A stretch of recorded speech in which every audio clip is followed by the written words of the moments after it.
High বন্ধুরা, অনেকে বলছে যে 2000 টাকার নোটের ভিতরে যে চিপ ছিল সেই চিপের চার্জ ফুরিয়ে গিয়েছে, তাই চার্জ দিতে 2000 টাকার নোটগুলো ব্যাংকে জমা দিতে হবে। এই নিউজ জোকস পার্ট। এই মুহূর্তে সব থেকে বড় নিউজ, আরবিআই অ্যানাউন্স করেছে যে 2000 টাকার নোট ক্লিন নোট পলিসি এর জন্য যাদের কাছে রয়েছে সবাইকে মে 23 থেকে শুরু করে সেপ্টেম্বর 30 পর্যন্ত এই টাইমের মধ্যে জমা দিতে হবে, আর তার বদলে অন্য নোট এক্সচেঞ্জ করে নিতে হবে। এবার প্রশ্ন আসছে এখানে, এটা কি আবার কি নোটবন্দির মতো হলো? এটা কি নোটবন্দি 2.0? সেপ্টেম্বর 30-এর পরে কি আর এই নোট ব্যবহার করা যাবে না? কত টাকা ম্যাক্সিমাম আমরা এক্সচেঞ্জ করতে পারবো ব্যাংক থেকে? সমস্ত ব্যাংকে কি জমা নেবে? কেনই বা এই সিদ্ধান্ত নেওয়া হলো? ক্লিন নোট পলিসিটাও বা কি? এই সমস্ত প্রশ্নের উত্তর আমি ভিডিওতে দেবো। তো অনুগ্রহ করে বলছি, যারা এখন পর্যন্ত চ্যানেল সাবস্ক্রাইব করেনি, please make sure to subscribe and press the bell icon. 500 আর 1000 টাকার নোটবন্দি শুরু হয়েছিল 2016 সালে। তখন 500 আর 1000 টাকাটা পুরোপুরি মার্কেট থেকে তুলে নেওয়ার জন্য কালোবাজারি, ব্ল্যাক মানি বা নোটের কোয়ালিটি, ক্লিন নোট পলিসি সমস্ত কিছু লাগিয়ে ওটা করা হয়েছিল। কিন্তু এখন যেটি শুরু হয়েছে এটা হচ্ছে ক্লিন নোট পলিসি।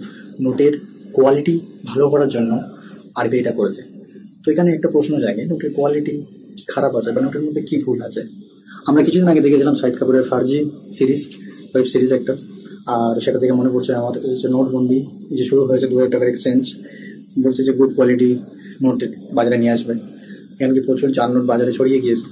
তো সেটা একটা কারণ হতে পারে, জানি না ভিতরে কি কারণ। আমাদের মিডিয়াতে সবসময় উপরে একটা জিনিস দেখায় আর ভিতরে আলাদা জিনিস হয়, তো সেটা গেল আলাদা জিনিস। এখন আমাদের সাধারণ মানুষের কি করণীয়? তাদের কাছে 2000 টাকার নোট রয়েছে, তারা মে 23 থেকে শুরু করে সেপ্টেম্বর 30 পর্যন্ত ডেট রয়েছে, এই তারিখের মধ্যে জমা দিতে হবে, আর তার বিনিময়ে নতুন নোট এক্সচেঞ্জ করে নিতে হবে। নতুন 2000 টাকার নোট না, অন্য কোনো নোট। পরবর্তীকালে হয়তো নতুন কোনো 2000 টাকা বা 1000 টাকার নোট ইন্ট্রোডিউস করতে পারে। এখন ব্যাপারটা হচ্ছে ডেলি লিমিট কত? ডেলি একজনের জন্য লিমিট হচ্ছে 20,000 টাকা। 20,000 টাকার বেশি আমরা এক্সচেঞ্জ করতে পারবো না, এটা লিমিট রেখেছে। যে কোনো পার্সন যার ব্যাংক অ্যাকাউন্টও নেই সেও পর্যন্ত এক্সচেঞ্জ করতে পারে। শুধুমাত্র ধনী ব্যক্তিদের এটা অসুবিধা হতে পারে, যাদের কাছে কোটি কোটি টাকা রয়েছে তাদেরই একমাত্র অসুবিধা হতে পারে। আর বাকি সাধারণ মানুষের কাছে এটাই প্রবলেম হবে যে কোনো কিছু এক্সচেঞ্জে আপনি কোনো কিছু জিনিস কিনতে যাচ্ছেন বা কোনো কিছু হচ্ছে, কিন্তু আপনি সেটা 2000 টাকা দিতে পারবেন না, কারণ সামনের ব্যক্তি আপনার 2000 টাকা নেবে না, কারণ তাকে তো সে 2000 টাকা নেয় তার ব্যাংকে গিয়ে লাইন দিতে হবে এক্সচেঞ্জ করার জন্য। এটা তো জানানো হবে।